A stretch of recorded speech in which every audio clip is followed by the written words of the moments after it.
Hello and welcome back to the channel. If you haven't already, go and check out our other videos. We are now on to the last episode of season 1 of The Simpsons, which is episode 13 titled Some Enchanted Evening, which first aired on the 13th of May 1990. This episode finished 12th in the most watched show it originally aired and was watched by around 14.2 million households. Now, although this was the last episode to air of the first series, production-wise, it was actually the first one put into production. Now, basically, because of poor animation, basically about 70% of the episode's animation was not deemed good enough by the producers, and basically they ordered the animators to redo the episode, basically. So if that hadn't happened, it would have actually been the first episode to screen of the series. And Bart was unofficially the first character to speak in this episode, making him the first person to talk in the entire series in production order. Now, although she wasn't a recurring character, this is the debut of the babysitter bandit Lucille Bukowski, but she did later reappear in season 8's episode Hurricane Neddy. Basically, when Ned Flanders checks himself into the mental hospital, Goes Looney Tune. Yeah, she's seen in the background pacing up and down in her cell. Now, the episode itself, it's set into two storylines. You've got Homer and Marge's, with Marge's frustration with Homer, and Homer trying to make up with her for one of many times that would happen over the series. Then you've got Bart and Lisa and Maggie's storyline, which involving the babysitter bandit. Yep. Now, the episode kicks off with the family having breakfast. We see it sort of through Marge's eyes. She looks a bit run down. Yeah. Basically, you got the kids messing around while having breakfast. Homer's not showing her any attention. The school bus turns up for the kids. She is about to give them their lunches when Bart's like, it's fine, we've got money, after he's basically taken money out of a handbag, basically, so stealing from his own family. It's like she's been treated like a doormat, basically. Not being respected in her own house. Exactly. Homer at this point realises he's going to be late for work. Marge wants a kiss goodbye, and Homer basically takes the opportunity to basically finish off the drink that she was holding. Now, in this time, Marge eventually rings into a radio helpline sort of thing. Dr. Marvin Monroe. Yeah. Once he's listened to her, the fact that she's just basically not feeling any love and attention from Homer, he basically gives her the advice to basically tell Homer this, and basically the advice is that she's got to tell him that if he doesn't start loving her, she's going to leave him, basically. Good advice, but Marge's never going to listen to some sort of advice, is she? This is it, because basically this is the whole premise of the relationship over the series. Yeah, well, Homer can do nothing wrong, can he? Let's be honest. I mean, Homer could probably have an affair, and eventually Homer would apologise and Marge would go, I'll have you back. Yeah, basically, the episodes that this happened in, one of two things happened. Either, like in this episode, forgives him straight away as soon as he brings back gifts, or the whole episode is centred around Homer trying to work out what he's done wrong, or sometimes being so flipping delusional, oh, I've not done anything wrong, sort of thing.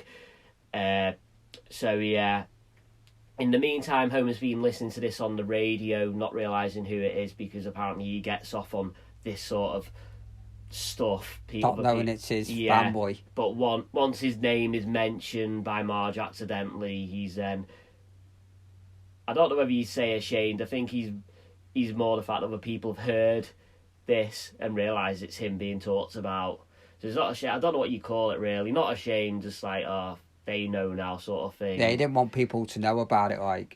So basically it tails off. At this point, Homer again, I think this is one of these where he doesn't think he's done anything wrong sort of thing. Never does.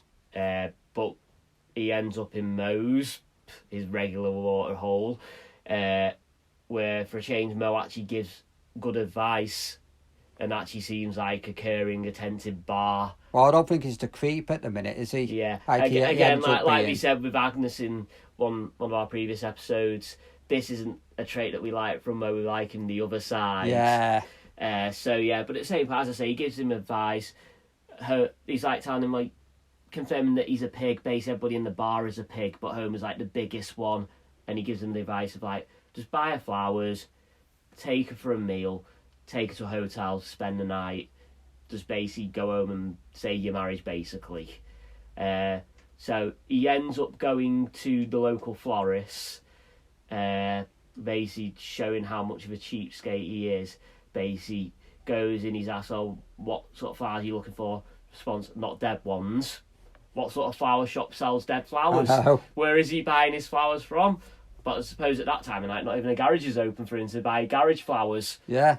And then when he inquires, it's like, "Oh, nice ones." Yeah, it's like, "Oh, well, a bunch of roses, $55 a bunch." And he's when he realises that cheapskate, I already had one. Exactly. I mean, that's how much one is. He's just like, "Oh, $55 for a bunch. I'll just have one." So he's basically outside trying to rehearse his apology speech, one of many that he will have to do over the years. And at that precise time, Marge is inside seething because he's not come home yet. She's an actual psycho. Yeah, to the point where the kids haven't even been fed yet. And when they ask, she nearly rips her head off. So Homer is technically responsible for the kids not even eating in this episode. Yeah. So it's like, more good parenting. But yeah, as I say, he comes back with his flowers, with his chocolates. Marge, as she does so many times, it's like, "Oh yeah, I forgive you," and all this. Within about fucking 2 seconds, it's like, "Oh yeah, way to go, way to make him steam," and all this. Typical wife. Yeah. They end up going for the meal and all this. Just before that, Marge rings up the local babysitter service to try and get a sitter for the kids, but subsequently when they ring up, it's like, "Simpsons, not a chance." They've been basically being blackballed because obviously probably the way Bart is, because it's yeah, Bart's... exactly. But at the same point, all three kids are on the board, so it's like, what, all three? Is it, are they just all being blackballed because of Bart, or is it just like they've all... Well, Bart will be the leader, but then they follow, probably. So this subsequently leads to Homer ringing back, and as soon as he rings back, he gives a fake name of Samson. Yeah, which is a reference to certain poems which end with the line, "My name is Simpson, not Samson." But when he says it's not Simpson, it's Samson, shouldn't she have realised then? Yeah, and thought Simpsons just rang. How is he going to know Simpsons had just rang? Yeah, because basically she turns around, it's, as soon as he says Samson, it's like, "Did your wife just ring?" It's like, "No, I said Simpson, not Samson." It's like, never said it was a Simpson that rang.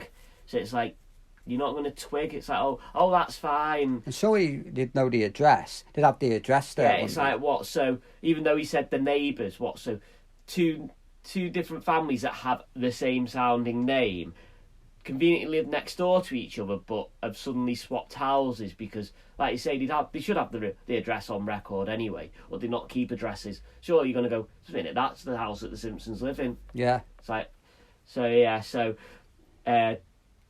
this then leads to the babysitter bandit arriving with the suitcases again. Pretty weird. I mean, we know what they're being used for eventually, but why would you bring the suitcases? Would a babysitter bring suitcases to a house? Yeah, maybe bring them once the parents have left, but not prior to that. It's just like, just a strange one. And it was strange that she wanted to carry them herself anyway. Well, no, because you realise once somebody else had carried them, it would have been like... I mean, it's strange bringing suitcases with you, but once you realise they're going to realise they're empty, why are you bringing empty suitcases? It would have given... Well, to be fair, it's a cartoon, you probably wouldn't have even realised, feeling they were empty. Yeah, I doubt it would have done. But yeah, this then leads to Homer and Marge going off to basically have their night out, have their evening, all this sort of thing. In the meantime, basically Maggie's been put to bed from Marge's advice that she needs to go to bed straight away. Bart and Lisa get put in front of the TV to watch the Happy Little Owls, which really puts a smile on Bart's face. I'm not surprised. How many times did he watch it? So many times you've seen that. Yeah. But yeah, he doesn't like it. Lisa seems to like it, even though later on in the series it seems to be Maggie who's the main one who loves it. Later on, I don't think Lisa shows much attention to it. It becomes a Maggie thing, really. So Maggie's gone to bed. The kids are watching Happy Little Owls. Babysitter Bandit then goes off to basically see what she can find to steal. Eventually, Bart just has enough. He's like, I'm not watching this anymore. Flipping through the channels, finds America's Most Armed and Dangerous, which then leads them to find out who they really have in the house. And as soon as he scream, Babysitter Bandit comes in, ties them up. Due to the fact that Bart won't shut up anyway, she takes his mouth after she says, if you're smart, you'll keep your mouth shut. Lisa's like, he isn't smart. So it's like, so they're now tied up. Yeah, but he's quite clever in doing to getting her tied up in the end, though. Yeah, which we'll get to briefly. But yeah, she subsequently continues to ransack the house. At this point, Maggie wakes up, starts crawling, but then at one point is walking down the stairs to then crawl again. So yeah, strange. But I think she's that intelligent, though, because she's only a baby, that she unties them. Yeah, eventually untying them, yeah. She walks into the living room or whatever room they're in. I think they called it the den in the end, but yeah. To just catch the last bits of the Happy Little Owls. Video stops. She wants to watch it again, but she can't work the remote control, so that's when Lisa's like, you want to watch it again? You've got to untie us firstly. So like you say, the smartness to be able to climb onto the settee and untie them. And have the strength to untie them. Yeah. But that's when we then get the plan. We don't know it's a plan to begin with. We just see Maggie walking past the bedroom that the Babysitter Bandit is ransacking. Hears Maggie fall over, and then subsequently realises, I better tie you up as well, because you could be trouble, even though it's baby. What can a baby do? How can you tie a baby up anyway? Won't the baby just get out of it anyway? Yeah. She just listens out for the sucking of the pacifier, hears it coming from another room. She walks into this darkened room, ends up getting knocked out. We then get the big reveal that, there is someone sucking on a pacifier, but it's Bart holding a baseball bat. So basically, these three kids have just managed to come up with a plan. In my opinion, I think it was Bart who probably would have come up with the plan, and Lisa followed with Maggie. Well, to be fair, Bart using a baseball bat, he'd jump at that chance. Exactly, at least he's doing it for good this time. And he's already beaten up someone with a bat anyway in Munro in the previous episode. Yeah. So he's got experience. He's got form for it. This then leads to the Babysitter Bandit being tied up by them. And as punishment, Bart decides, right, two could play at that game, puts her in front of the Happy Little Owls. They subsequently then go off to a phone booth to ring the authorities. Where Bart says, is there a reward for this? Yeah, a t-shirt if she's convicted. My God, they give away such fantastic prizes. I'd have settled for money. But yeah, in the meantime, Marge, as any mother would do, being away from the kids for the night, decides she wants to phone home. Homer's okay, but I say Homer's okay with this. I think he's already fallen asleep, hasn't he? Yeah, he has, yeah. But when she subsequently gets no response, she's like, I think there's something wrong, no one's answering, we need to go home. Thing is, then Homer goes, my work here's done. So really, what was he trying to win his way around Marge by doing it for one night, treating her like a princess, that his wife, that she's appreciated, and then after that, go back to normal? To be fair, I can see where you're coming from, but again, it's all the fact of he's still doing something that Marge wants to do. Marge wants to go home, but yeah, it can come across at like, there's his selfishness again. Yeah, he's selfish anyway. He got what he wanted, even though he's selfish anyway, because he takes her to a fish restaurant, but then later on in the seasons, we find out Marge is actually allergic to fish. Yeah, and that whole fish thing, picking a lobster, a dead one. Yeah, he's going to that's the whole experience, picking a live lobster. So it can be killed and basically boiled. But basically they make their way home. They get home before the kids, find the Babysitter Bandit tied up. Subsequently, Homer then this time does help her out to the car of her suitcases, even commenting that they're heavy. And obviously you can see them bulging more than they were when she turned up. And That's again, a lot of your stuff gone, mate. And again, no questions asked her. And basically, he then also offers her double money. Because at this point she thinks, oh, Bart's pulled one of his pranks. You can sort of see his sense in that, thinking Bart, because Bart has done it before. Yeah, he's going to have that. Going back to what we said previously, them being banned from being babysat by that babysitting service. So, is this what he did to the previous babysitter? I mean, it's been hinted at over the series that he's scared off a lot of babysitters. So, could he potentially have tied one up or something similar previously? We don't really find out why he's being banned. We assume it's him that's the perpetrator of why they've all been banned. I think, in my opinion, it would have been. Yeah. We hear the sirens, so obviously this is the cue for the bandit to escape. Then Bart leads the authorities to the house. Like, yeah, we caught her. She's tied up. This was when Homer's like, tells him, not what you did. I just had to untie your babysitter and pay her double money. And it's like, oh, so you just let her go. You just aided and abetted the escape of the babysitter bandit. At this point, he tries to cover his tracks, sort of thing, by that. Oh, no, I wouldn't say that. There was a tussle and all this. Tries to make out he knew who she was all along when he had no idea. No. But again, he doesn't have any idea half the time anyway, so why should this make any difference?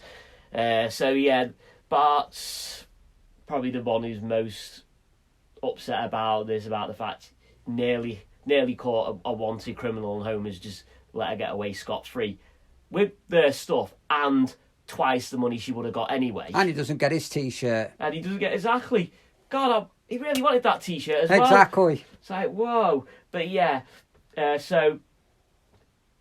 get to the final scene, the closing scene.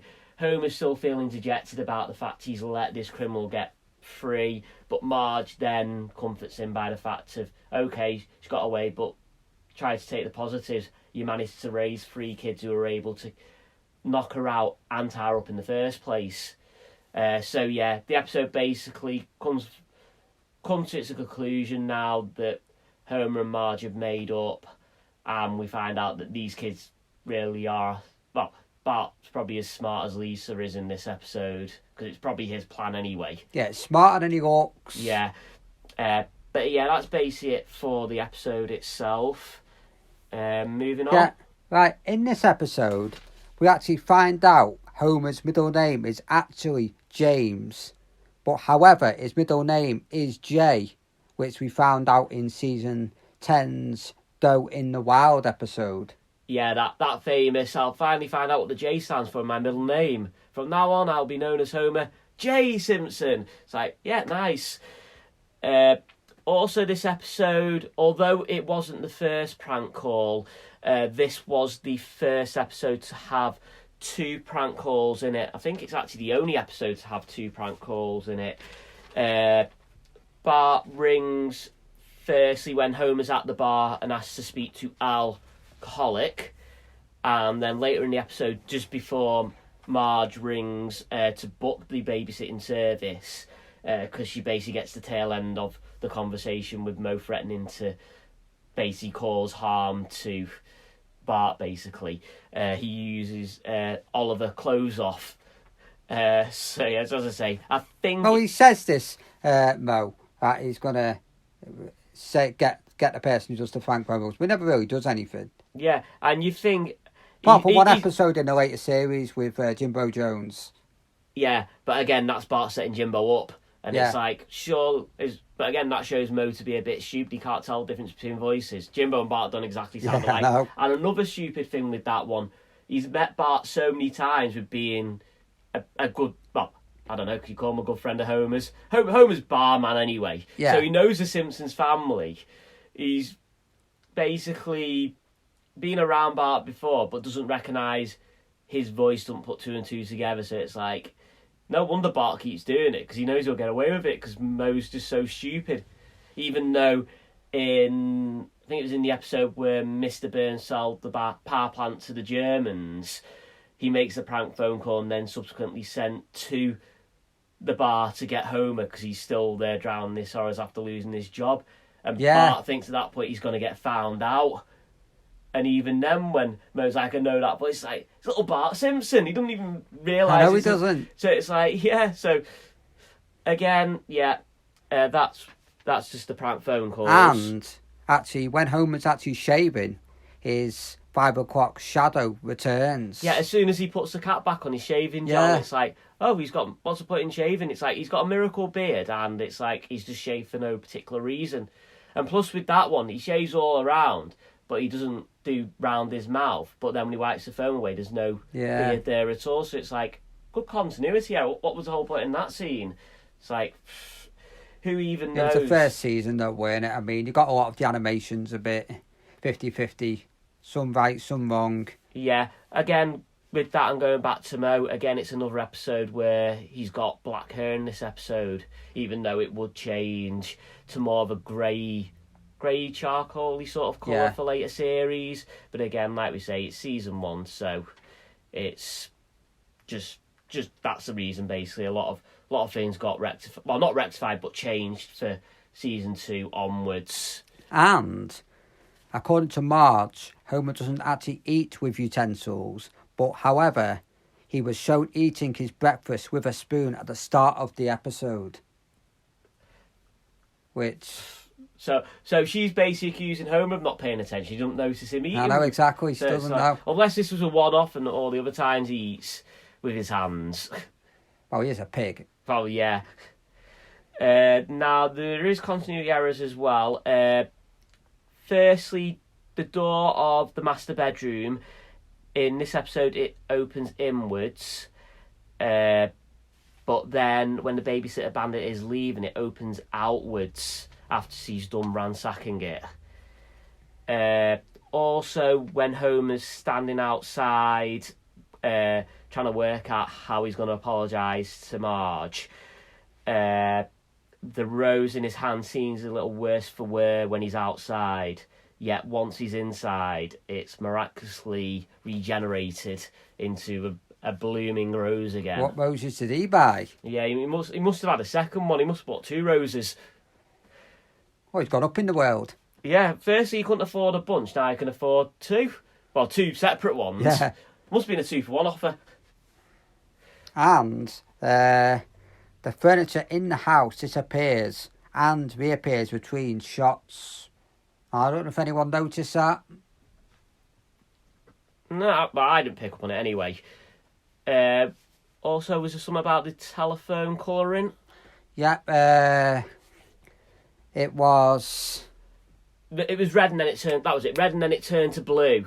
But again, early production...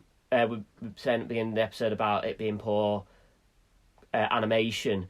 The phone in the original animation was blue, so it just looks like maybe a bit of the old animation maybe seep back through again. Yeah, like I said before, it's first season, the animation, you know, they were trying to testing the animations.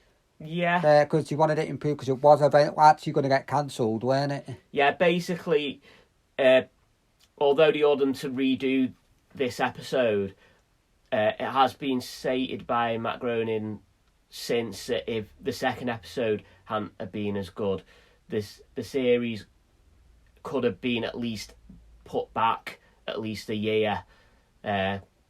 Basically, one episode poor animation was one thing, but he didn't really want to have 2 that he had to redo. So this could have actually led to The Simpsons potentially starting a year later, or potentially not even getting off the ground in the first place. So this episode could have nearly killed the franchise before it even got started. Yeah, and also because of the production as well, when Bart is hiding from the babysitter bandit in the basement, strangely we see Marge's bowling ball. Now, with this being the first produced, basically she doesn't receive this bowling ball until episode 6, episode 7 in the series. So if it had gone into production in the correct order, she wouldn't have even had this bowling ball yet. No, she wouldn't have done. So it's like, it's just a strange thing. unless they're trying to say that Homer had another bowling ball the same when the series started, but then subsequently bought Marge the same ball basically with his name on it. It's like, why buy the ball then? Just give her that ball. Yeah, he may as well have done. So it's a strange one with that. But yeah, there's other little bits and bobs with the production order. It's similar. Santa's Little Helper and Snowball 2 don't appear in this episode. Yeah, and the interior of the Simpsons house keeps changing designs between shots. We've mentioned the animation before. First season. Yeah, they're just trying to iron out the problems, so you sort of be forgiven with it being the first series and all. But yeah, moving on, it would start to get better. Anything else for the episode? I think that's it for the episode. So let's talk about the positives and negatives. Let's start with the negatives first of the episode. My negative would be a bit of the animation, because, like I said before, the furniture in the house disappears and reappears between shots. The Simpsons house keeps changing designs between shots, so... True, because although we said it happens in other episodes, you'd expect it to be better in this one because of the fact the animators were ordered to redo the episode. You think they would actually sort of find out any little errors like that. Then there was the telephone calling as well. Yeah, which by the looks of it looks like it was kept in from the original animation. But yeah, for this episode, yeah, it is a negative because basically they had a second crack at trying to get it right, and even then these errors were still seen in it. Again, the negatives, it just continues again with the whole Homer doing something wrong and Marge just forgiving him far too easily, and we just seem to get this storyline so many times. It's actually annoying to see. It's like when Homer does anything, she just forgives him so easily. It gets infuriating. Yeah, it may have been better at this point because it was only the first series and it hadn't happened many times in the series. But when you've seen it so many times, when you look back on this as one of the first instances, it's just... It's cringy, really. It's just like, because you know that Marge is going to forgive him so many times over. It's just like, this is the start of it. It's just like, yeah. I think a bit of a negative was at the end when he was in the hotel room.